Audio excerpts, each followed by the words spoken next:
और तो जो फर्स्ट सैलरी सीटी से कितना था? तो शैली was the first who got AIR in that attempt. तो मैंने बोला यार अगली शैली तो मेरे को ही बनना है। भैया ने ये बोला कि नहीं तेरे को एग्जाम तो देना है, तेरे को खुद के लिए नहीं पापा के लिए करना ही करना है कुछ भी हो जाए। तो सीए और सीएमए तो सब्जेक्ट सिमिलर थे क्या काफी, कि बिना स्टडीज के इतना प्रॉपर हो गया? हाँ। तो how did you manage that? कैसा, मतलब फर्स्ट थिंग आपका कैसा रिएक्शन था, फिर फैमिली का कैसा रिएक्शन था? पहले शॉकिंग लगा था, फिर इमोशनल लगा था। एक इम्पोर्टेंट चीज होती है लाइफ में मेंटरशिप। मेरे को लास्ट 6 मंथ में someone guided me. So guys, I have started something new on this channel, that is podcast, जिसमें हम लोग सिर्फ रॉ और अनफिल्टर्ड कॉन्वर्जेशंस करेंगे, जिससे आपको रियल लाइफ चैलेंजेस के बारे में पता चलेगा और कैसे उस चैलेंजेस को ओवरकम करें उसके बारे में पता चलेगा। ठीक है, तो आज के हमारे गेस्ट है सीए निशु कोठारी। तो उन्होंने आफ्टर 8 ईयर्स सीए क्लियर करा था। ठीक है, तो उनकी लाइफ के क्या चैलेंजेस थे, उनके क्या स्ट्रगल थे। उन्होंने 8 साल के बाद भी सीए क्लियर करने के बाद शी वर्कड इन बिग 4। तो उनको वो जॉब कैसे रखी लगी, ठीक है, उनका वो इंटरव्यू का कैसा एक्सपीरियंस था, वो सारे टॉपिक पर हम लोगों ने एक एक चीज़ अच्छे से डिस्कस करी है। आई एम 100% श्योर कि आपको इस पॉडकास्ट से बहुत सारा मोटिवेशन मिलेगा। Hi Nishu, thank you for joining our podcast and thank you for accepting this invitation. Hi Nikita, thank you for giving me such good opportunity to help the CS parents. Yeah. Okay, Nishu, so we can start with this podcast. So, Nishu, explain us about your journey कि आपकी CA journey basically कैसे थी, your student life, फिर आपने कैसे कैसे वो दिमाग में रहा मुझे सीए करनी है, ठीक है, और किस साल में स्टार्ट करा था, फिर आपका सीपीटी कैसा रहा, आईपीसीसी, फिर final, and when you clear your C exams, वो पूरा जर्नी को एक्सप्लेन करो। उसके बाद आपकी फर्स्ट जॉब कैसे लगी, तो उसका आप एक बार पूरा एक्सप्लेन करो अपनी जर्नी को। लाइक मैं चाइल्डहुड से थी। मैं मेरी फैमिली में सबसे छोटी सिबलिंग हूँ, तो एक छोटे को वैसे भी बहुत प्यार मिलता है। और मैं मतलब बचपन से ही ऐसे इंटेलिजेंट ही थी, स्कूल में रैंकर्स टाइप में। तो शुरू से था कि करना तो कुछ अच्छा ही है, मतलब अच्छा कॉमर्स बैकग्राउंड में करना है। तो मेरे भैया ने सीए चूज किया था, तब से ही था कि हाँ मुझे भी करनी तो सही सीए। बट ये भी पता था सीए बहुत डिफिकल्ट है, लेकिन एक मोटिव ये डेवलप हो गया कि फैमिली में एक कर रहा है तो आप कर तो सकते हो, ऐसा नहीं है। और मेरे रिलेटिव्स में भी बहुत लोग हैं सीए और वो प्रैक्टिसिंग में है, तो माइंडसेट वैसे ही था कि करना तो सीए है ही है। तो स्कूल लाइफ तो मेरी मतलब नर्सरी टू ट्वेल्थ मेरे हमेशा टॉप 3 रैंक्स में आए हैं। एक बार मुझे याद है कि मेरा आई थिंक फोर्थ रैंक आया था, तो मैं रिजल्ट लेने भी नहीं गई थी, मैं बहुत रोई थी। मैंने बोला मैं रिजल्ट लेने तो नहीं जाऊंगी। तो बट ठीक है, लाइफ में कभी कुछ भी हो सकता है, वो तो कुछ चीजें सर्टेन नहीं है। तो वो स्कूल की जर्नी थी, तो मोटिव तो यही था कि हो जाएगी चीजें, ऐसा कुछ नहीं है। सीपीटी जब क्लियर किया था वो भी फर्स्ट अटेम्प्ट में हो गया था। और आईपीसीसी जब किया था वो भी फर्स्ट अटेम्प्ट में हो गया था। सब मेरा ना होम टाउन से ही की हुई है एजुकेशन। सो निशु, सीए आपका final. Home town, sorry to interrupt, आपका होम टाउन कहाँ पर है, फ्रॉम वेयर यू बिलोंग?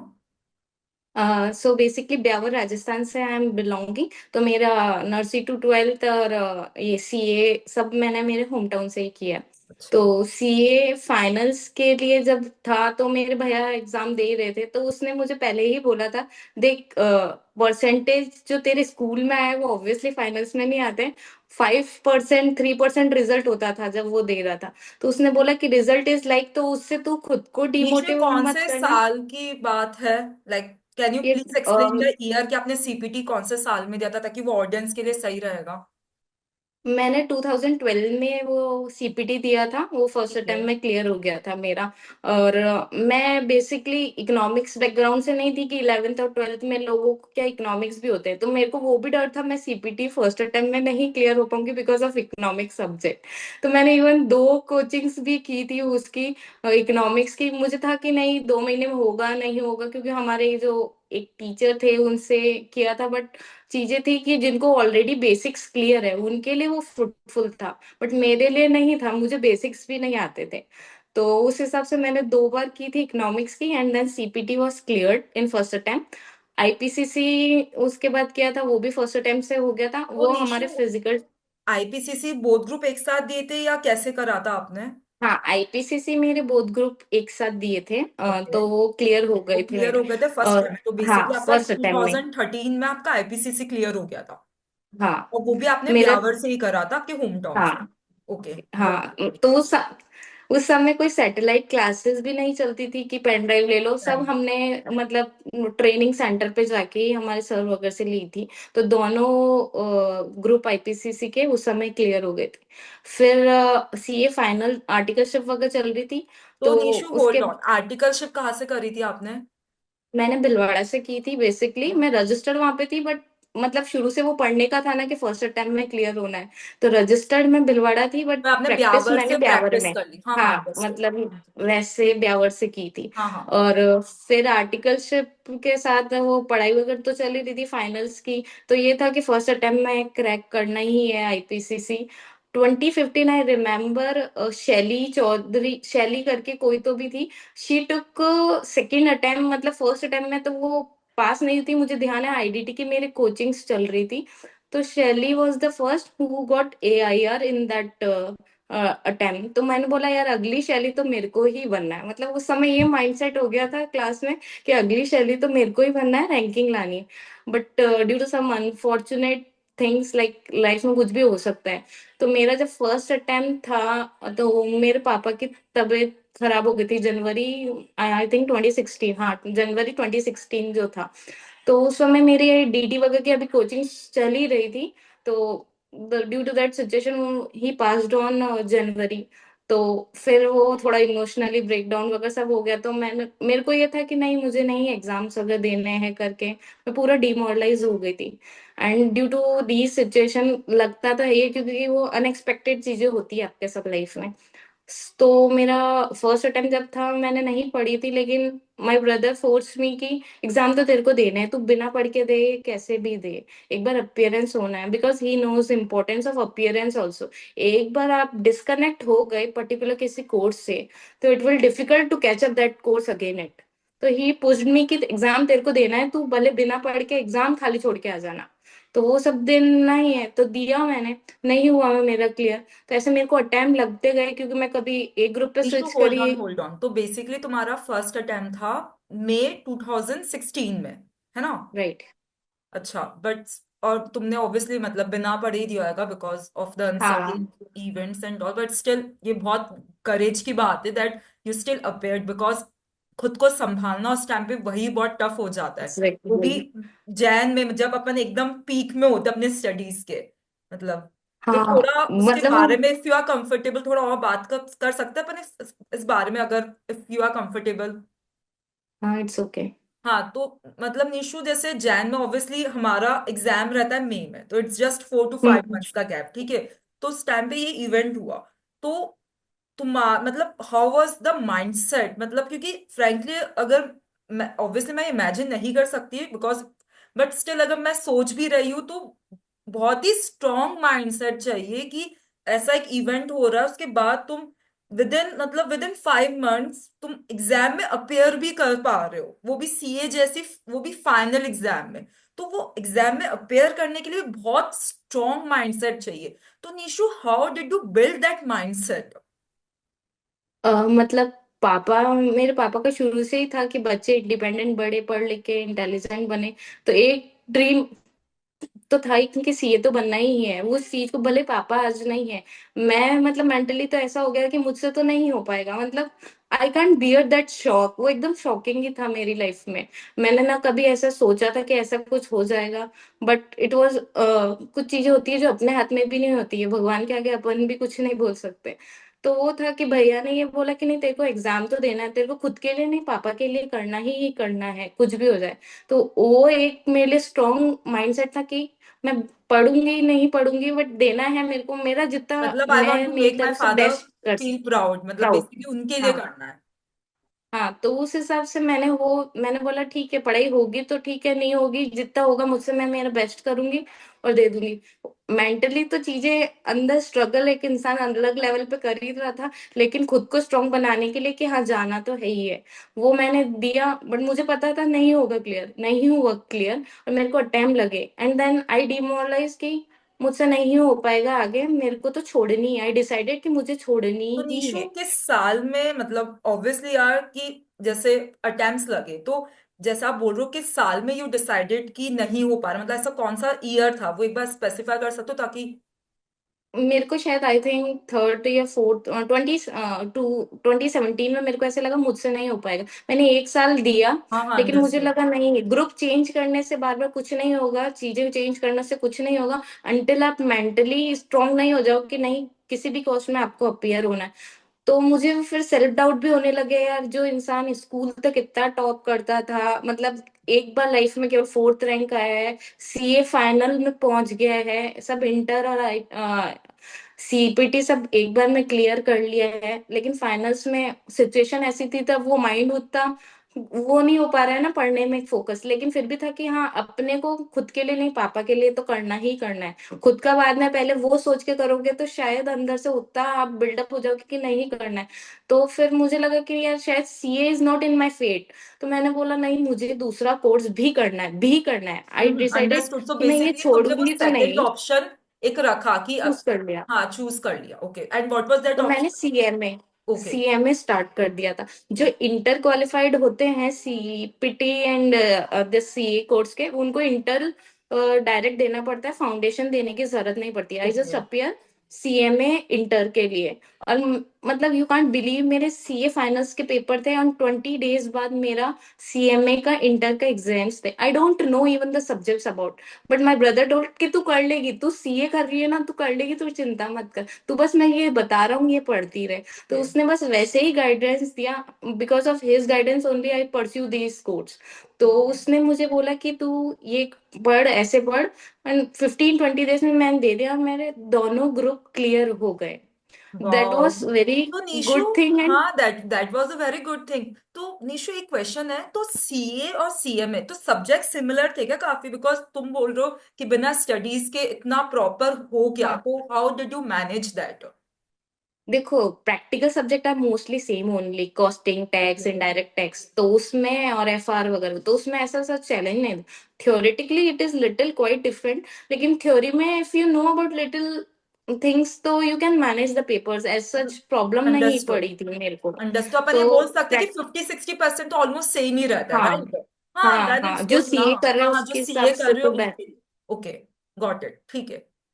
तो उस हिसाब से मेरे को बेनिफिट था, तो मेरे वो भी क्लियर हो गए थे। देन बोथ ग्रुप एक फाइनल्स। साथ यू क्लियर्ड ना, तो ऑब्वियसली वो हाँ, अलग ही फिर सीएमए। तुम्हें एक मोटिवेशन भी मिल गया होगा कि हाँ, हम कर सकते हैं। ऑब्वियसली अगर कोई इंसान सेल्फ हाँ। डाउट में है, उनके लिए तो बहुत हम्म। बड़ा मोटिवेशन है ना, तो उनका हाँ, दोनों ग्रुप एक साथ क्लियर हो रहे, तो अंडरस्टूड, ठीक है। तो उसने मुझे बोला अगर तेरे को सीए से ब्रेक लेना है ले ले, लेकिन तू छोड़ेगी नहीं। मैंने बोला हम्म। अगर मैंने ब्रेक ले लिया, I knew it will difficult to catch up. तो ब्रेक नहीं था, जस्ट अपियर थी, मुझे पता था मैं फोकस ही नहीं हूँ। अपियर होना भी मेरे लिए बहुत इंपॉर्टेंट था। आई नेवर माइंड की यार फीस जा रही है एग्जाम की, क्या कर रही हूँ। अगर आपने किसी चीज से एक बार लिंक छोड़ दिया, you can catch up it again. तो it is very important to link with the things जो आप परस्यू कर रहे हो। तो मेरा सीएमए फाइनल्स बाकी था, सीए फाइनल्स भी बाकी थे। It was come attempt. मेरा मई 20 जब था कि हाँ मैं फुल्ली प्रिपेयर प्रिपेयर हूँ दोनों पेपर्स के लिए, मेंटली सब। But Covid hit that time. तो सुपर। इतना दुख हुआ, मतलब मैंने बोला कि यार इतना दुख हुआ, मतलब इट वाज सीरियसली शॉकिंग कि साला पहले किस्मत साथ नहीं दे रही थी, अब मतलब सिचुएशन मई साथ नहीं दे 20 में रही यू है वर कंप्लीटली प्रिपेयर्ड एंड कोविड हो गया, तो ऑब्वियसली वो एग्जाम मेंटली। भी पोस्टपोन हो गई थी। हाँ, वो एग्जाम पोस्टपोन हो गए, तो एक अटेम्प्ट मेरा वैसे डिले हो गया था। तो मुझे तो यार मुझसे तो नहीं हो पाएगी चीजें। वो इंसान सब कोविड में, you know house the environment it is, obviously, और सबको मस्ती करना। और लोग इतने नेगेटिव हो रहे थे, एनवायरनमेंट इटसेल्फ इट्स नेगेटिव, और ऊपर से you were completely prepared after so many years, you were confident right. Still that at the time Covid hit, तो ऑब्वियसली आई कैन अंडरस्टैंड कि वो कैसा होगा। मुझे था कि मतलब क्या किस्मत कहाँ पे लेके आ रही है। तो फिर मैंने नवंबर 20 में एग्जाम पोस्टपोन हो गए थे, नवंबर 20 में दिए थे एग्जाम। और मेरे सीएमए फाइनल्स के भी पेपर थे दिसंबर में, वन मतलब मिनट, वही जो होल्ड ऑन, तो नवंबर 20 में सीए के एग्जाम्स दिए थे ना, सीए फाइनल फाइनल्स। के, बोथ ग्रुप्स? हम्म। हाँ, ठीक है, और तुम बोल रहे हो कि सीएमए के भी उस टाइम ही थे, नवंबर में ही थे? दिसंबर में। दिसंबर दिसंबर। में, ओके, सीएमए हाँ, फाइनल के। हाँ, with after a week, after 10 days बाद मेरे सीएमए फाइनल्स के पेपर थे। तो उसकी भी प्रिपरेशन कर रखी थी अलोंग विद सीए, या नो, नहीं कर रही थी? अच्छा, बस बिकॉज बुक्स। ऑलमोस्ट सिमिलर था, 50-60%। हाँ, बुक्स बुक्स वगैरह देख ली थी, कुछ और बुक्स चाहिए एडिशनल मटेरियल, तो वो सब देख के रख लिया था। और हाँ, उस बट समय उस टाइम सिचुएशन है। नहीं, I I just want to understand, तुम्हारा मेन फोकस उस टाइम सीए में ही था, right? Not CMA. Obviously. CA में हाँ, ही था ना? सीए था, मुझे पता मैं सीए की प्रिपरेशन कर लूंगी, उसके बेसिस पे सीएमए मेरा हो ही जाएगा। ओके ओके, तो I got it. Never bother about additional perspective okay से। ओके। तो फिर नवंबर 2021 है ना, में तुम्हारा अटेम्प्ट? नवंबर 20, सॉरी, नवंबर नवंबर 20। 20 में तुम्हारा अटेम्प्ट। अब उसके बाद अब बताइए उसमें कैसा क्या था? हाँ, तो दी थी, मतलब पढ़ाई की थी, दे दिया, फर्स्ट ग्रुप दे दिया। फर्स्ट ग्रुप के लास्ट पेपर में लॉ, मतलब allied law and companies law होते थे तब। मतलब मेरे को ऐसे लग गया था कि मेरा सेकंड ग्रुप इतना तो स्ट्रांग नहीं है कि एग्जामिशन आ जाएंगे और मैं क्लियर हो जाऊंगी। अलाइड लॉ में फाइन्स वगैरह, ये पेनल्टीज वगैरह होती है। तो इतना कंफ्यूजन, मुझे नहीं पता मैं क्या लिख के आई हूँ लॉ के पेपर में, पेनल्टीज वगैरह। मैंने कंपनीज लॉ, अलाइड लॉ की मिक्स पेनल्टियां लिख दी थी। Then I talked to one of my mentor who supported in my last journey. Last 6 months he supported me very well. तो मैंने उनको कॉल किया था कि this is the situation, I don't want to appear in my next exams in the second group. मैं निशु, तो basically जितना मैं समझ पा रही हूँ, तो एक ग्रुप में 4 सब्जेक्ट्स होते हैं। This is for non CA right. Students because ये सभी देखेंगे। तो तुम्हारे हाँ। 3 सब्जेक्ट्स अच्छे हुए थे, जो फोर्थ सब्जेक्ट हाँ। था वो तुम्हारा नहीं हाँ। सही हुआ था। सो यू वर हाँ। डाउटफुल कि मुझे सेकंड ग्रुप में अपेयर करना है नहीं करना है। दैट एट हाँ। That time you were having a conversation with your mentor.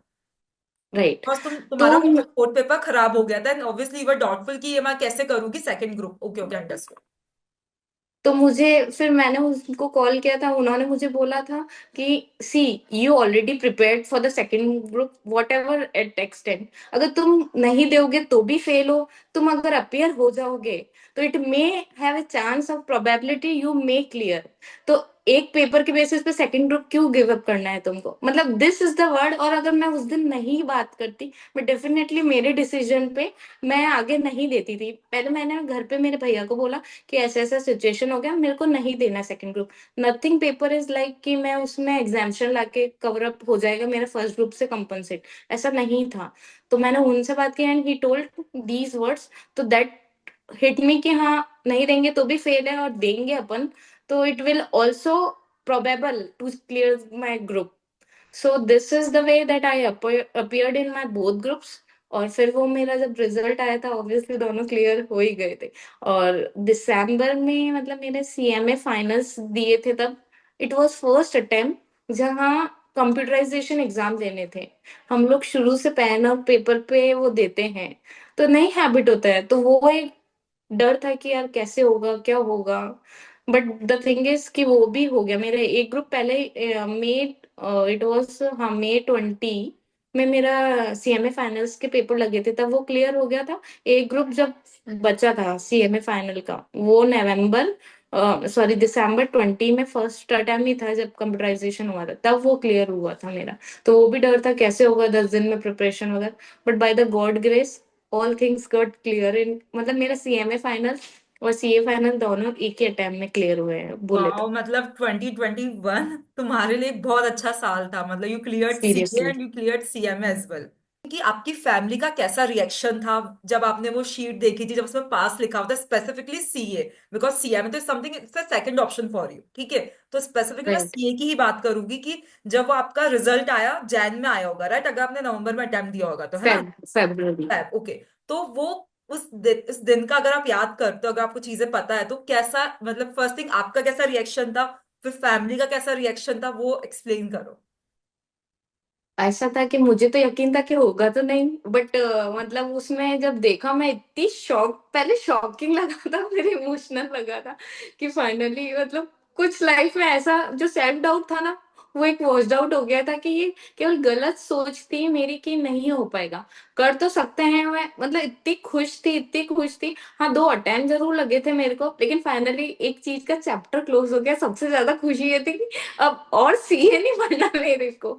तो वो मेरे लिए बहुत बहुत हैप्पी मोमेंट था कि चलो इन सब चीजों से फ्री हुए। और मैं जब पढ़ रही थी तभी मेरा माइंडसेट था कि हाँ, एक बार तो लाइफ में जॉब करनी ही करनी है और इससे स्ट्रीमलाइन में करनी है, ऐसा।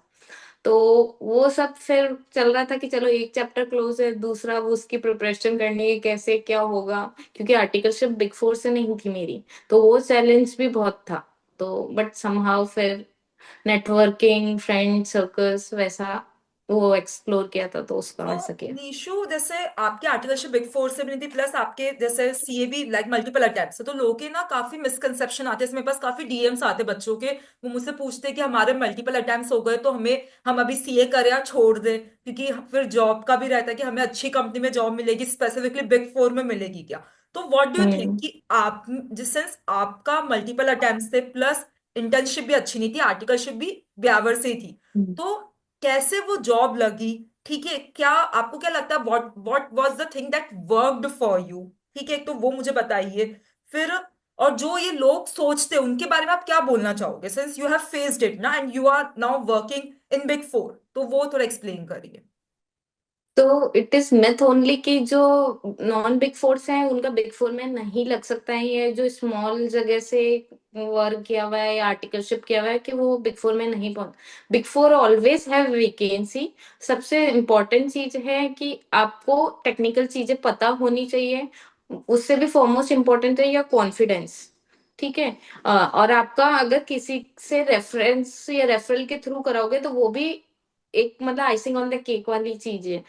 मतलब when I started searching on the job for the job, तो मैंने, मेरे ब्रदर सीए है, मेरे फ्रेंड्स वगैरह भी सीए थे, तो जो क्लियर्ड हो गए थे, जो जॉब कर रहे थे, कुछ बिग फोर में कर रहे थे, कुछ नहीं कर रहे थे। Somehow I connected with them कि मेरे को जॉब के लिए ऐसे अप्लाई करना है तो कैसे क्या प्रिपरेशन करनी है। सो दे गाइडेड मी कि ये क्वेश्चंस ऐसे ऐसे पढ़ो, कुछ सर्च करो नेट पे, वैसा पढ़ो। मैंने रेज्यूमे बना लिया था। मैंने जहाँ पे जो वैकेंसी दिखती थी मैंने वहां पोर्टल्स पे डाले। मैंने लिंक्डइन वगैरह पे अपनी प्रोफाइल बनाई। सबसे पहले क्वालिफाइड होने के बाद मैंने लिंक्डइन पे अपनी प्रोफाइल बनाई। वहां पे मतलब उस टाइम में तो LinkedIn is the best source to apply for the job. तो वहां से मैं अप्लाई करती रहती, जब मतलब जैसे जब जो टाइम मिलता मैं एक लिस्ट और बना निशु, लेती तुम थी। पूरा at the time of Covid है ना, ये पूरा कोविड के टाइम पे जॉब सर्च कर रहे थे? हाँ। ओके। तो उस टाइम तो और तो भी वैसा मार्केट था ना, जॉब की वैसे भी शॉर्टेज थी, राइट? हाँ। तो हाँ। ये तो ऑडियंस के वैसे। लिए बहुत अच्छा, 1 मिनट मैं एक बार कंप्लीट करती हूँ, ऑडियंस के लिए बहुत अच्छा लेसन है कि ऐसा नहीं है जो हमारा, जो हम सोचते हैं कि तुमने तो उस टाइम पे भी तुम्हें जॉब मिल गई थी जब मार्केट भी बहुत डाउन था, राइट? और राइट। अभी तो अगर मैं नॉर्मल मार्केट की बात करूँ तो इजीली मिल जाएगी if you are capable enough, जैसे तुमने राइट। बताया कि कॉन्फिडेंस होना चाहिए, कॉन्फिडेंस इज द की, कि तुम्हारे टेक्निकल नॉलेज स्किल्स अच्छे चाहिए, प्लस तुमने नेटवर्किंग भी करी। ठीक है। तो जो राइट। ऑडियंस ये चीज देख रही है उनको मैं बोलना चाहती हूँ, तो जितना हो सके ना उतना नेटवर्क करो। ठीक है, अटेम्प्ट्स मैटर, आपको लग रहा है करेगा, but let me tell you one thing, after 1 year 2 year ना, जब तुम एक अच्छी पोजीशन में चल जाओगे, आप खुद सोचोगे डाउन द लाइन कि कुछ भी मैटर नहीं करता है, वंस यू क्लियर इट ना, आपकी टेक्निकल नॉलेज, आपका कॉन्फिडेंस, ये सब चीजें ही मैटर करती है, वही आपको आगे लेके जाएगी। और since we have the example in front of us, Nishu Kothari, उन्होंने, मतलब उनकी आर्टिकलशिप भी नॉर्मल जगह से थी, मल्टीपल अटेम्प्ट्स थे, कोविड में उनको बिग फोर में जॉब मिली है, तो मतलब एवरीथिंग इज पॉसिबल। ये क्लियर करो, सबसे इंपॉर्टेंट है, सब कुछ लाइफ में पॉसिबल है। हाँ निशु, अब कंटिन्यू करो फिर। नेटवर्किंग हो गया, फ्रेंड से मतलब बेसिकली आपके फ्रेंड्स आपकी पूरी हेल्प करी कि कैसे आप हम्म। इंटरव्यू प्रिपेयर कर सकते हो, है ना? उन्होंने ऑब्वियसली आपको क्वेश्चन राइट। का बताया कि बिकॉज वो भी उस जगह काम कर रहे हैं, प्लस आपने उनको करेक्ट। रिज्यूमे में भी रेफरेंस के दिए, प्लस आपने खुद से लिंक्डइन में प्रोफाइल बनाई, और आपने हाँ। कोल्ड रीच आउट भी करना स्टार्ट करा होगा, राइट? जब जब आपको वैकेंसीज राइट। लगी, अदर देन लिंक्डइन कोई और प्लेटफॉर्म आपने यूज करा उस टाइम पर? हाँ, मैंने Naukri.com वगैरह भी यूज किए थे। ओके। ओके। तो तो ज्यादा उस समय तो नहीं पता था, फिर सब्सिक्वेंटली मुझे पता पड़ा ग्लास डोर वगैरह भी है। तो हम्म, वो भी मैंने मतलब सर्च किए थे, बट उतना इफेक्टिवली नहीं किया था, बेसिकली नौकरी एंड नौकरी एंड लिंक्डइन के लिंक्डइन थ्रू उस ही। टाइम पर ये दो में आप एक्टिव थे और कंटिन्यूसली इसी पे हम्म। जॉब सर्च कर रहे थे, प्लस आपके पास रेफरेंसिंग थी, और आपके पास फ्रेंड्स और थे, बिकॉज ऑब्वियसली उनका पहले क्लियर हो गया था, तो वो आपकी हेल्प कर रहे राइट। थे। ठीक है, अंडरस्टूड। करेक्ट। तो नीशु, जब आपके साथ, जब आपके पास कॉल्स आते थे, ठीक है, तो उस टाइम पे आई एम 100% श्योर ये चीज पूछते ही होगे कि मल्टीपल अटेम्प्ट्स, वो मुझे पता है क्योंकि हाँ। जो मेरे भी 3 अटेम्प्ट्स थे, मुझसे भी क्वेश्चन पूछा हम्म। जाता था, तो आई एम 100% हम्म। श्योर आपके पास भी क्वेश्चन आता। तो how did you hmm. Tackle that, मतलब उस टाइम कैसे करा, वो टैकल कैसे करा, वो स्पेसिफिक क्वेश्चन जो मतलब इंटरव्यू लेने से पहले जो कॉल पर आते ना एचआर और का, हाँ, उस टाइम वो टैकल कैसे करा? मैं तो इंटरव्यू की बात ही नहीं कर रही हूँ, वो क्वेश्चन क्योंकि मेरा फर्स्ट फर्स्ट इंटरव्यू में जब आया था तो उन लोगों ने मेरे को अटेम्प्ट्स नहीं पूछे थे। ये that is good for me. मैंने पीडब्ल्यूसी एसडीसी ज्वाइन किया था, हम्म बट उन्होंने मेरा रिसेंट क्वालिफाइड वो देखा था कि हाँ लेटेस्ट अटेम्प्ट वाला ही क्वालिफाइड है क्या। वहां अच्छा मेरे अटेम्प्ट नहीं पूछे थे। सब्सिक्वेंटली आई ज्वाइन अनादर, वहां अटेम्प्ट पूछे थे तो देर आई टोल्ड कि I have that particular attempt. तो हम्म। वहां पे एक बार आप ज्वाइन करने के बाद कोई दिमाग नहीं कोई लगाता कि दिमाग नहीं आपके कितने लगाता। अटेम्प्ट्स हो गए। सो दे नो कि दे ऑलरेडी आई है वो बिग फोर से ही, और अब वापस से मैं अभी बिग फोर में ही हूँ। हम्म। तो वो अटेम्प्ट ऐसे मैटर नहीं करता है वो कितने, बस जिसको फर्स्ट जॉब के लिए जरूरत। मैटर करते हैं नीशू, बाकी राइट। सब्सिक्वेंटली तो ऑब्वियसली वो आपका एक्सपीरियंस मैटर करता है, अटेम्प्ट्स मैटर नहीं और करते। वहां पे फर्स्ट अटेम्प्ट में भी मतलब I saw it somewhere on post also कि maximum this attempt that attempt दो। This is just only a criteria. अगर आप में कॉन्फिडेंस और टेक्निकल नॉलेज है आप वैसे भी क्रैक कर लोगे। Attempt is मियर a number only. ऐसा नहीं है कि अटेम्प्ट ज्यादा होने वाले में एक्सपीरियंस या टेक्निकल नॉलेज नहीं होती है, बल्कि they read that particular things more and more. तो हम्म टेक्निकली वही स्ट्रांग है। मैं ये नहीं बोल रहा हूँ कि इसका मतलब आप लोग फेल हम्म हो ताकि आप टेक्निकली स्ट्रांग हो, बट द पॉइंट इज उन लोगों को भी नॉलेज होती है। मेरे केस में अनफॉर्चून सिचुएशंस थी, तो वो हम्म। हर कोई को आप डिस्क्राइब नहीं कर सकते हो, but the thing is that कि हाँ उन लोगों को भी टेक्निकल नॉलेज तो होती है। सो वैसे क्लियर हो गया, फर्स्ट जॉब में चैलेंज और नहीं था। नीशू, वन मोर थिंग, एक और क्वेश्चन है कि जो आपने, जैसे आपका फर्स्ट जॉब पीडब्ल्यूसी में लगा था, एसडीसी है ना, हाँ, तो वो ही आपका फर्स्ट इंटरव्यू था? इससे पहले भी आपने इंटरव्यूज दिए थे? मतलब कैसा वर्क नहीं कर रहा था? मतलब कितने मेरा इंटरव्यूज दिए थे? फर्स्ट फेब्रुवरी को रिजल्ट आया था।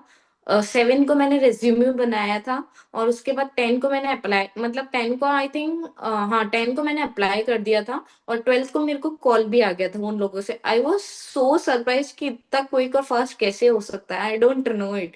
बट मेरी एक फ्रेंड थी वो वहां पे काम भी कर रही थी, मैंने उसको भी भेजा था। और मैंने डायरेक्ट और जैसे रेफरेंसेस है सब जगह से पोर्टल के थ्रू भी अप्लाई किया था।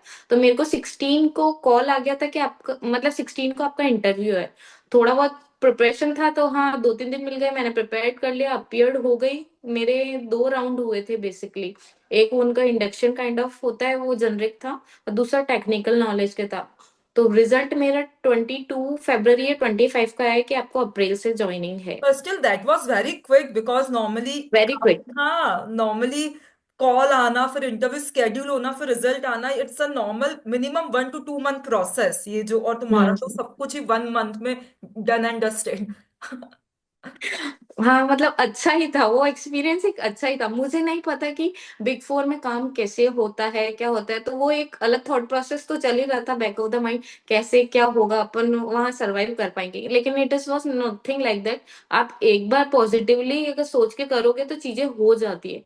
तो वो हो गया था मेरा क्रैक, और मेरा अप्रैल से ज्वाइनिंग भी थी फर्स्ट नहीं जॉब तो का। निशु, वही मेरा क्वेश्चन था कि ये वाला फर्स्ट, मतलब ये फर्स्ट इंटरव्यू था, इससे पहले आपने और भी फर्स्ट इंटरव्यू? इंटरव्यू मेरा फर्स्ट था, इंटरव्यू था। फर्स्ट इंटरव्यू था एंड यू क्रैक्ड इट। तो इसीलिए शॉकिंग था मेरे को। दैट्स अ ग्रेट थिंग ना निशु, अच्छी बात है ये। तो निशु मुझे ये बताओ, what was your first salary सीटी से कितना था, और वाज इट पार जो सीए फ्रेशर हो जिसके नॉर्मल एक या दो अटेम्प्ट है, मल्टीपल अटेम्प्ट्स नहीं बेसिकली, तो उसके नहीं। पार, हाँ। मतलब is in par with that CA fresher? Because लोगों का ये भी मिसकंसेप्शन होता है कि मतलब अगर हमारे सैलरी, अगर हम मल्टीपल अटेम्प्ट्स हो गए हमारे, तो एक तो मेन जॉब कैसे लगेगी, और जॉब लग गई तो सैलरी कम रहेगी क्या? वो भी काफी बच्चों के मिसकंसेप्शन होते हैं, तो एक बार मुझे वो भी नहीं तो करो।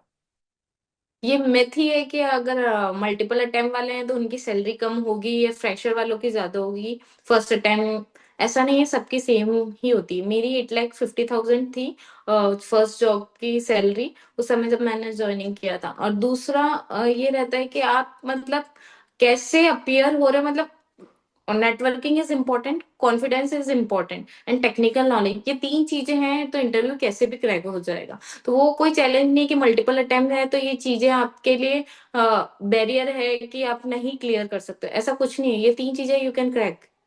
तो this is all that what I want to say it. Okay. So Nishu, जैसे अभी आपने सुना ही होगा एना सेबेस्टन का, जो ईवाई में काम करती थी and she passed away while working because of like toxic environment, and वो वर्क प्रेशर इतना नहीं होल्ड कर पाई। तो what is your take on it? मतलब आपने वो आर्टिकल पढ़ा ही होगा, I'm 100% श्योर, तो आपका क्या टेक है इसके बारे में? पढ़ के मैं भी सोच तो रही थी कि मतलब मैं ये दुख तो बहुत हुआ था, मैं खुद बिग फोर में करती हूँ तो मुझे पता है कि प्रेशर तो बहुत रहता है। इट इज द थिंग कि you have to speak out, either your friends, either your relatives, either your family members, how you are pass on, मतलब कितनी बार स्ट्रेस होता है। बिग फोर है तो स्ट्रेस तो होगा ही होगा, ये नेचुरल है कि वहां पे कामली वर्क, ऐसा नहीं है, बट कितना स्ट्रेस आप हैंडल कर सकते हो, there is certain time, certain lines that you have to bear in on your self. तो वो चीजें हैं कि वो उस लड़की ने, मतलब उसको लग रहा था वो फ्रेशर है, जॉब करनी है, पैशन होता है, सबको होता है, इट इज ओके, बट कुछ चीजें हैं वो शेयर नहीं कर रही अपनी फैमिली मेंबर से, वो माइंड में क्या चीजें चल रही है वो उसकी जगलिंग हो रही है, but she was not spoke to her family. तो सबसे बड़ी मैं तो ये बोलती हूँ, मतलब today also I am at this age, मेरे को अगर कोई भी दिक्कत होती है मैं किसी से तो बोलूंगी, अगर मुझे कुछ प्रॉब्लम है, either my family, friends, whoever I am near to close to them, कि यार ऐसा ऐसा हो रहा है, क्या एटलीस्ट वो सोल्यूशन दे ना दे, लेकिन आपको बोलने से बहुत बेटर फील होगा। कुछ हो सकता है किसी से सोल्यूशन भी मिल जाए समटाइम्स, तो वो स्ट्रगल आपका लाइट हो सकता है, लेकिन इंसान हमेशा अगर खुद के दिमाग में ही चीजें रखेगा तो it is very difficult to move on further on these stage, specially struggles वाले में। बट नीशू देखो, जितना मैंने मतलब आर्टिकल पढ़ा, और जैसे हम देखो मैं भी वो फील कर सकती हूँ, बिकॉज देखो एज अ फ्रेशर हम लोग जब कोई बिग ऑर्गेनाइजेशन ज्वाइन करते हैं, ठीक है, और हमारा उससे पहले कोई बैकग्राउंड नहीं था, समझ रहे हो, हमने कोई ऐसी बड़ी ऑर्गेनाइजेशन में काम नहीं करा, है ना, तो हमें नहीं पता फर्स्ट थिंग वो वर्क प्रेशर कैसे हैंडल करना है, हमें ये भी नहीं पता हम मना भी कर सकते हैं, हमें ये पता ही नहीं है that we can say no, हाँ, ये इसकी डेफिनेशन हमें नहीं पता, हमें ऐसा लगता है कि मैनेजर है, अगर वो रात को भी काम दे समझ रही वी हूँ। Have to do it, this is what I used to think earlier, ठीक है। तो मुझे फ्रैंकली ऐसा लगता है कि समहाउ कि अगर हमने ज्वाइन करा है, सिंस हमारे पास कोई एक्सपोजर नहीं, we are joining as a fresher, और कोई और ज्वाइन कर रहा है big four as a fresher जिसके पास अच्छा खासा आर्टिकलशिप या कैसा भी एक्सपीरियंस है, ठीक है, तो कहीं ना कहीं जो सामने वाला होगा ना, उसको पता है, उसको प्रेशर झेल सकता है वो मतलब या तो उसने आर्टिकलशिप करी बिग फोर में, या उसका बैकग्राउंड वैसे था, और हमारे पास क्या, हमें कोई बताने वाला नहीं था, ठीक है। तो जैसे तुमने एकदम सही बोला कि you have to speak out, but अगर जैसे मैं मेरा भी एग्जांपल दूं, जब मैंने स्टार्टिंग में ज्वाइन करा था तो मेरा भी बहुत हम्बल बैकग्राउंड था, एज सच मेरी भी आर्टिकलशिप बहुत नॉर्मल थी, कोई कुछ बड़ी जगह से नहीं, बहुत नॉर्मल जगह से थी, बट मैंने ज्वाइंड उस टाइम बहुत, जब it was so overwhelming for me, इतना ज्यादा प्रेशर था ना, तो उस टाइम पे even I use to speak out with my family, but मैं मतलब मैं मैनेजर्स को मना नहीं कर पा रही, ठीक है, वो मुझे काम दे जा रहे, रात को भी काम दे रहे थे, ठीक है, और सेम सिचुएशन एक के साथ थी जो मेरी कलीग थी, है ना, उसके साथ क्या था, उसको पूरा मुंबई का एक्सपीरियंस था, आर्टिकलशिप भी मुंबई से, सब कुछ मुंबई से थी, सेम टीम में है, मैं प्रेशर ले रही हूं, मैं झेल नहीं पा रही हूँ, सामने वाला क्लियर कट मना कर रहा है, I can not take this, मेरे पास काफी काम है, are you getting my point issue.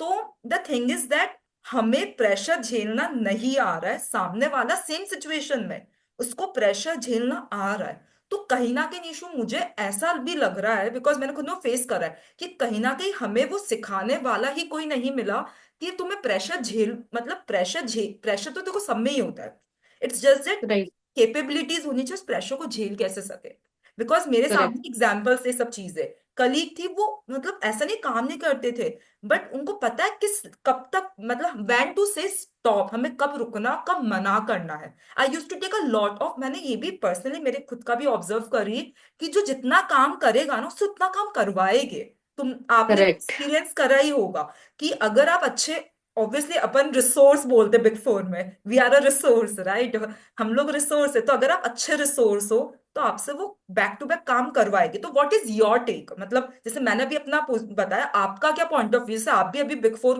KPMG में आप working obviously with very good firm, तो व्हाट्स योर टेक, मतलब आपका कैसा टेक है, मतलब आप कैसे वर्क प्रेशर, कैसे डेडलाइंस को हैंडल कर रहे हो, कैसे, मतलब how you are balancing it, कि वर्क लाइफ भी हैम्पर नहीं हो और फैमिली के साथ भी टाइम स्पेंड करो, कैसे वो पूरा बैलेंस करो, क्या टिप्स है बेसिकली, अगर मुझे, जैसे अगर मुझे एना सेबेस्टियन को, आई विश मैं उसको बता सकती, तो व्हाट वर द ट्रिक्स जो हम उसके हेल्प कर सकते अगर वो होती, तो मैं वो आपसे सुनना चाहूंगी, because you are also working. See हाँ, मतलब मैं जैसे बिग फोर में काम कर ही रही हूँ, तो मेरा ये है कि health is your prime important thing. Health compromise करके वर्क कोई भी नहीं कर सकता। आप आज कर लोगे 1 महीना 2 महीना, बट बियॉन्ड दैट आप खुद के हेल्थ को सफर करके काम दे दोगे, लेकिन वो लॉन्ग टर्म पर वो आपकी एक स्मॉल डिजीज बड़ी डिजीज में कन्वर्ट हो सकती है। It was definitely happen. वो मेंटली स्ट्रेस है, वो पूरा डिमोटिव होके कुछ गलत भी एक्ट कर सकते हैं। तो इस सबसे बेटर है आप स्पीक करो खुद से, फैमिली से, नियर वन से, कलीग से, जिससे आपको शेयर कर सकते हैं। It is not always possible कि आप फैमिली वालों के साथ ही रह रहे हो, लेकिन कलीग से तो मिल ही रहे हो, जिनसे डेली रूटीन में आपकी फ्रेंडशिप है, उनसे किसी को कॉल करके कुछ चीजें शेयर करने से आपको सोल्यूशन डेफिनेटली मिलेगा। ऐसे मैं पर्सनली मानती हूँ, क्योंकि like I am also out of town only. जब मैं वर्क अभी like currently I am in home town, लेकिन वर्क के लिए ऑब्वियसली बाहर ही रहती हूँ। तो उसमें हर समय कुछ चीज होती है जो घर वालों को नहीं बता सकते, बिकॉज उनको भी स्ट्रेस क्रिएट हो ही जाता है। तो फ्रेंड सर्कल है जो साथ रह रहे हैं, ये कलीग्स है, उनसे कुछ सोल्यूशंस या कुछ सजेशन ऑलवेज मिलते हैं, मुझे ऐसे पर्सनली लगता है, क्योंकि मैं वो चीज फेस करी हूँ और मुझे मिले हैं। भले वो मतलब आप हमारे वहां कलीग्स के कैसे डील कर रहे सिचुएशन में, अगर समझो तुम्हारा ना हाँ, का सेम मैनेजर है, तो तुम नहीं उससे उसको डील कर पा रहे हो, वो कैसे उस मैनेजर से डील कर रहा है, तो बेसिकली ग्रुप राइट, बनाओ, उनसे पूछो। बट निशु इसमें एक और चीज होती है, पॉलिटिक्स बहुत होती है। कॉलेज। हाँ, हाँ। तो यू नो इट कि to whom you need to share the things and to whom you need not to share the thing. Limited चीजें, लेकिन ज्यादा ओपन अप होना in office environment, it is totally avoidance. मैं personally मानती हूँ नहीं बोलना चाहिए, क्योंकि it will suffer on you only. So it is very important आप किसको क्या बात बोल रहे हो, स्पेशली ऑफिस कैंपस में और ऑफिस रिलेटेड थिंग्स। तो वो तो एट अ सर्टेन, तो बेटर तो ये रहता है आपके नॉर्मल फ्रेंड्स हो, फैमिली वाले हो, या वहां पे जिनके साथ आप रह रहे हो, या वहां के रिलेटिव। हर चीजें फैमिली वाले से भी नहीं शेयर कर सकते हो, क्योंकि वो स्ट्रेस होता है, उनको लगता है कि आपके बच्चे परेशान हैं, वो दूर रह रहे हैं, वो सब सिचुएशन प्रॉब्लम रहती है। दूसरा, ऑब्वियसली अपने को भी लगता है कि नो नहीं बोल सकते मैनेजर को, but I also faced in last year only कि आपको बहुत सारा काम दे दिया गया है। मैंने लिस्टेड एंटिटी मेरी लाइफ में पहली बार ऑडिट किया, आई डोंट नो इट कि इसमें मतलब कितना प्रेशर होता है। वहां डेडलाइंस जल्दी होती है comparative to private clients. So my senior like was swap, she gone to the US, और दूसरा जो आया था उसका भी स्विच चल रहा था, मतलब वो 1 मंथ शादी वगैरह में चले गए। तो I am only senior to our junior staff accountant are there only. Basically और यू आर एक working seen, as in charge over हाँ, there, and for that was for your temporary first, time period. या हाँ, that was your हाँ, first listed client. Okay. हाँ, तो temporary time period I was the incharge only and it was listed there. I don't know about the timelines, deadlines, what I need to do, what not. इतना pressure आ गया था मेरे पे, मुझसे नहीं बियर हो रहा था। तो मतलब एट अ सर्टेन लिमिट मेरे को हेल्थ इश्यूज भी हो गए थे। और ओके। जब फैमिली वालों को बोला था कि दे टोल्ड कि अपने को नहीं करना, आ जाओ, मैंने बोला नहीं। लाइफ में थोड़ा बहुत तो पेन सबको होता है, और if you want to do it, you have to do it smartly. तो मैंने मतलब हेल्थ इश्यूज थे, मैंने बोला हाँ ठीक है, 1 2 दिन ऑफ ले लो, फिर काम कर लेंगे। मैंने किया, तो डेडलाइंस आई थी, तब जो चीजें मुझे पता थी आई डिड दैट ऑल्सो। फिर जब वो सीनियर वगैरह आए, फिर भी he didn't take that his ownership on that particular client, क्योंकि क्लाइंट वॉज कॉम्प्लेक्स ओनली। तो चीजें तो हमको पता थी, बस वही बड़े जो होते हैं आपसे सीनियर बोलेंगे ये करना है वो करना है। तो लेकिन चीजें डिसाइड कर ली, मेरे पास 50 चीजें आ गई है, मेरा खुद का भी चीजें एज ए इंचार्ज का भी रोल दे दिया, जबकि शुरू में मेरे को क्लैरिटी नहीं दी थी कि तुम इंचार्ज का रोल करोगी। तो मैंने एक लिमिट बाद बोल दिया कि इतनी इतनी चीजें हैं, what I need to prefer on, क्योंकि एट अ टाइम मतलब you need to work on. Prioritisation set कर लिया था और उनको बता दिया था कि exactly, I have lots of things, तो आप मुझे बता दो मुझे किस में प्रायोरिटाइज करना, उसके हाँ, according I will plan accordingly. And plus तुमने ब्रेक्स भी लिए थे, राइट? 2 to 3 डेज का यू राइट, टुक लीव्स। तो निशु इतना हाँ। प्रेशर था, you were the only incharge, तो अलाउ कर दिया लीव लेना? बिकॉज नॉर्मली नहीं मैं मेरी करते। लाइफ में फर्स्ट टाइम ईसीजी से पास हुई थी, उसके ओके। बावजूद मैं वहाँ मतलब मैं ब्लड प्रेशर गो लो, मुझे ब्रीदिंग इश्यूज हो गए थे। तो मैं मैनेजर हिमसेल्फ टोल्ड कि you go and take off. मैंने मना कर दिया, मैं 2 3 दिन कंटिन्यूअसली वर्क कर ही रही थी, देन समथिंग डिजलिंग वो सब चीजें हो रही थी, दे टोल्ड कि नॉट टू वर्क, क्योंकि अभी कंटिन्यूअसली करोगे आगे डेडलाइंस में सफर करोगे। इट वाज ऑब्वियसली अप्रैल, हाँ। मिड ऑफ अप्रैल का पीरियड था, तो they told to take off, Saturday Sunday आ ही गए थे और एक डे एक्स्ट्रा ऑफ करते, बोले कि यू टेक रेस्ट कंप्लीटली, बाकी वीकेंड्स भी वर्किंग ही थे मेरे। तो ऐसा था कि काम तो पागलों की तरह किया ही था, एक थोड़ा बहुत जुनून भी था कि लिस्टेड एंटिटी ये करना है, लेट हाँ, टेस्ट द काम फ्लेवर ऑफ सीखना लिस्टेड है, मेन एंटिटी। वही होता है ना, काम सीखना है।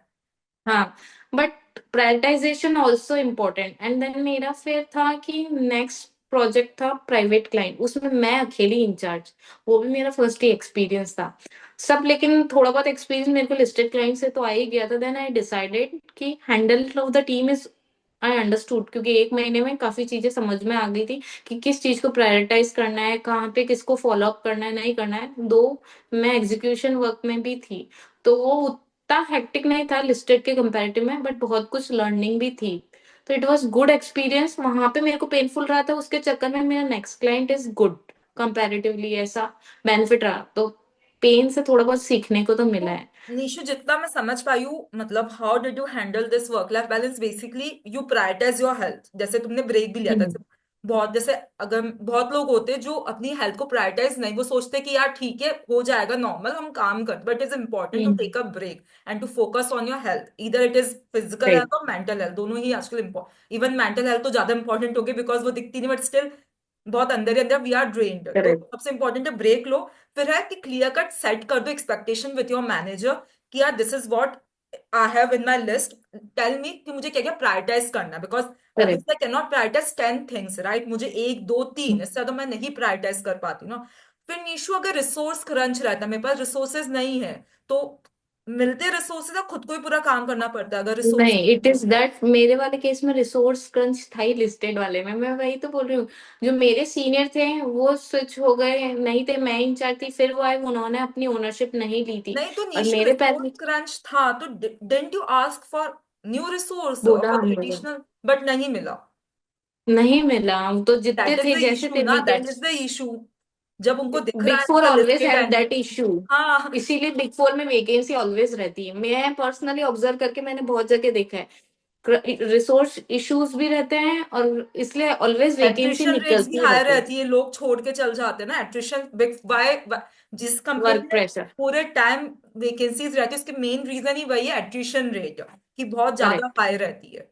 Okay, so I understood basically, 1 minute.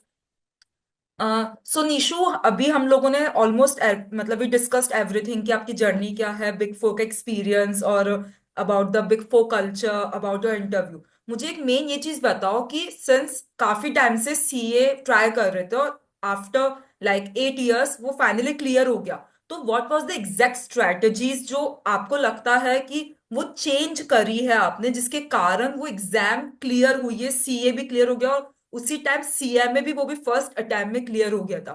तो क्या एग्जैक्ट स्ट्रेटेजीज थी उस टाइम पे जो आपको ऐसा लगता है कि वो आपके लिए वर्क करी है? तो वो एक्सप्लेन करो। सबसे इम्पोर्टेंट चीज है सीए स्ट्रेटेजी के लिए और कोई भी एग्जाम हो, mindset is very important.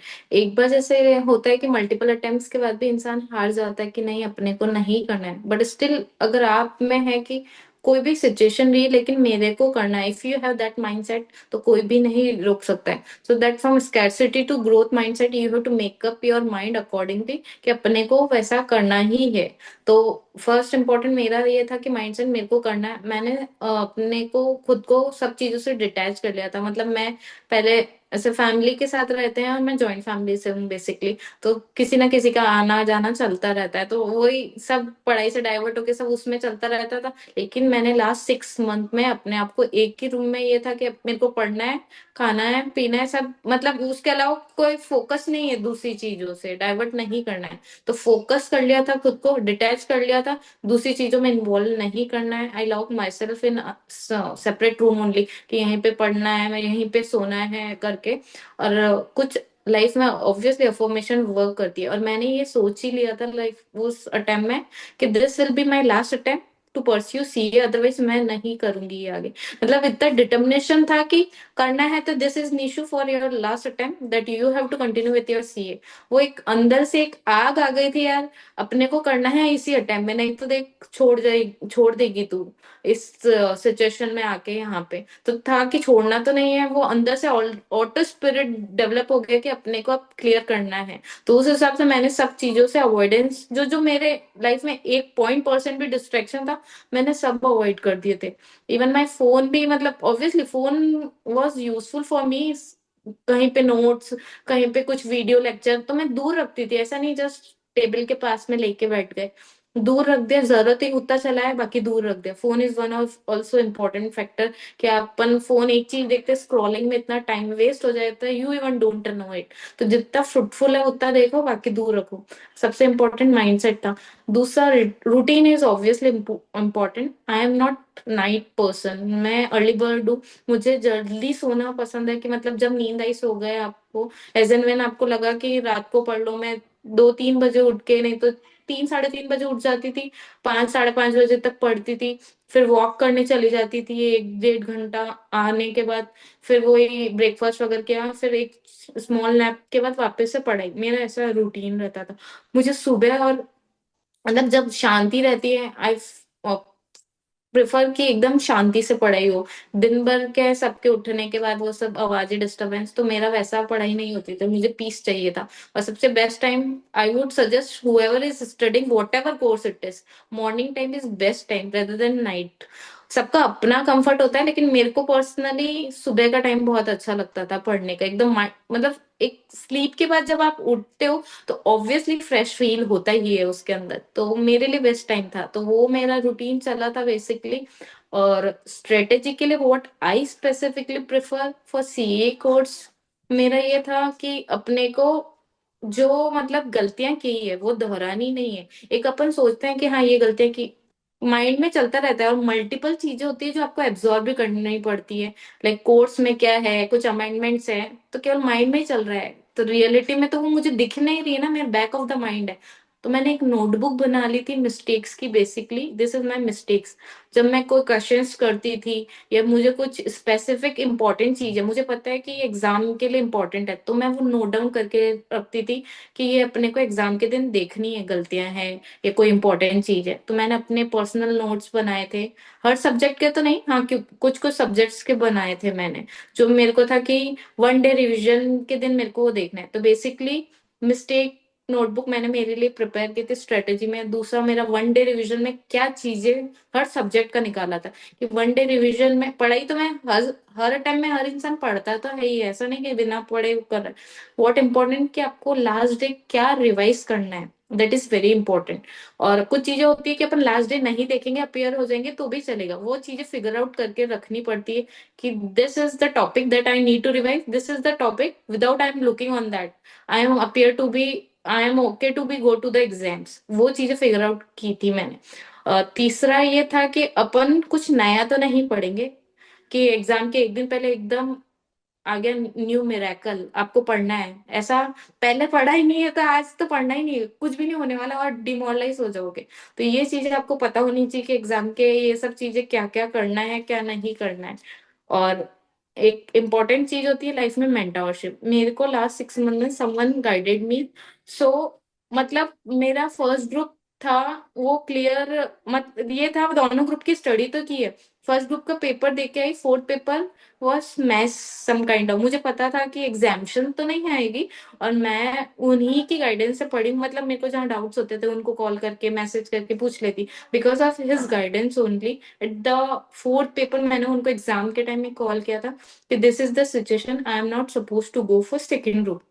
That conversation was happened, कि if you appear then it may probable you may clear, if you won't appear on that group it may definitely you will fail, so it is just chance, you have already studied very well, तो better है कि appear हो जाओ और exams दे दो। तो मेरा ये था कि बात तो सही है, मतलब देंगे तो भी अच्छा है, एक चांस है लाइफ में, तो बहुत इंपॉर्टेंट है वो। अगर मेरा कॉन्वर्सेशन नहीं होता तो मेरा शायद वो लूप चलता ही रहता था। तो mentorship is also important factor in your life. तो because of all these strategies, like आपका रूटीन क्या है, 1 डे रिविजन क्या है, your notes, you have to figure out what not study, वो भी इम्पोर्टेंट है।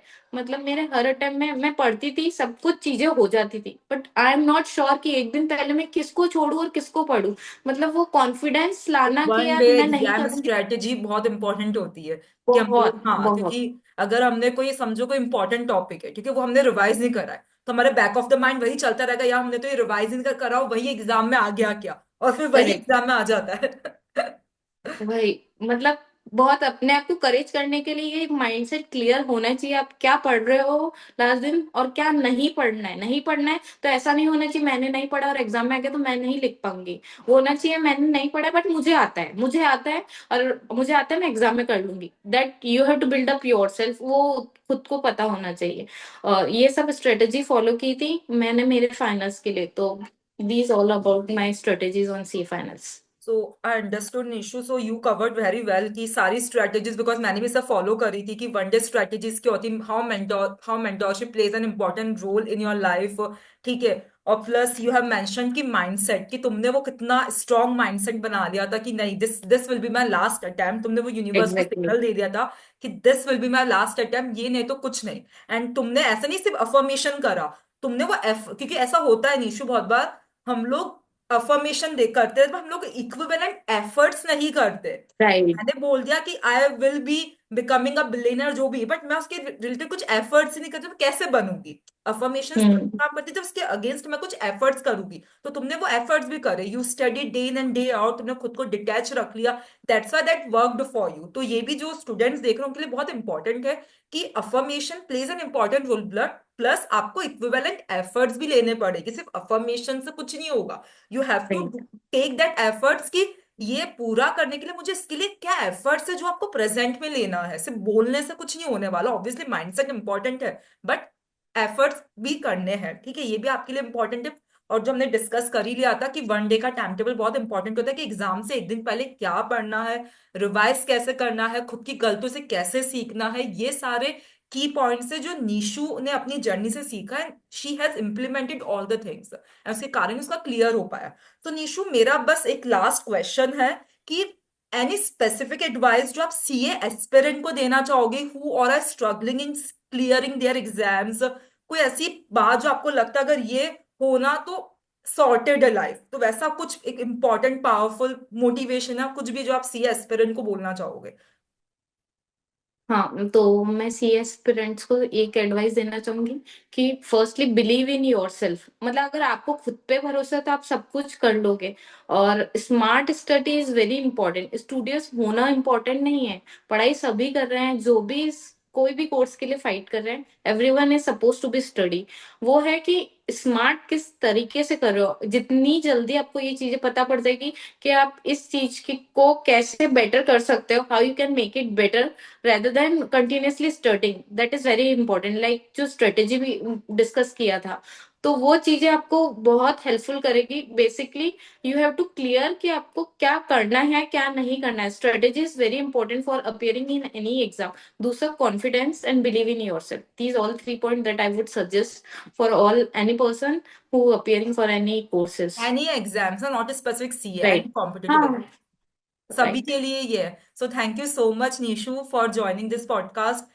Like I really inspired from your journey कि कैसे स्ट्रगल, इतना स्ट्रगल करके इतना ज्यादा मूवमेंट्स थे आपकी लाइफ में, that obviously you lost your father, इतना ज्यादा वहां से लेकर आज इस टाइम पे you are working in the big four, जो सबका सपना होता है। Obviously you are helping your family, you are living the dream of your parents. So बहुत ही अच्छा पॉडकास्ट है, एंड आई होप लोगों को भी काफी अच्छा लगेगा जो अपनी लाइफ में स्ट्रगल कर रहे हैं या स्टक है, उनको नहीं समझ आ रहा मतलब कि कैसे आगे मूव ऑन करे। तो मैं ये सब देखेगा और आपकी आपकी जर्नी से 100% इंस्पायर्ड होगे। So thank you so much. I really like that conversation, and I hope कि आप लाइफ में और भी चीजें अचीव करो, and we will meet soon. Thank you so much for giving such beautiful opportunity. I also believe people will inspire by this journey. या so guys, ये था आज का पॉडकास्ट। आप मुझे कमेंट्स में बताइए कि आपको इस पॉडकास्ट का सबसे बेस्ट पार्ट क्या लगा, and please don't forget to share it with someone who might need a little motivation today. See you in the next one.